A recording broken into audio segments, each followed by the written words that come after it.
Hi everyone, thank you so much for joining me. Welcome. My name is Whitney and today I'm going to be making a grape and cucumber salad for you to try.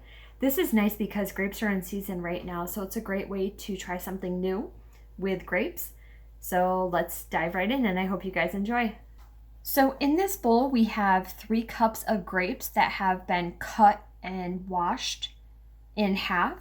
And then I also have 3 cups of sliced cucumber, and then 1/4 of a cup of thinly sliced green onion.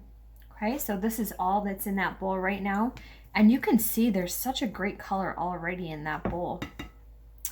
Now in here, I have 1/4 of a cup of vinegar, 1 teaspoon of oil, 2 teaspoons of brown sugar, 3/4 of a teaspoon of salt, and 1/4 teaspoon of hot sauce, which is optional. So I'm just going to give this a nice stir. And then all we're going to do is lightly coat the salad with this and give it a nice stir. And of course, like with any of those salads, when you put it in the refrigerator and let it set, it's going to develop those flavors even more.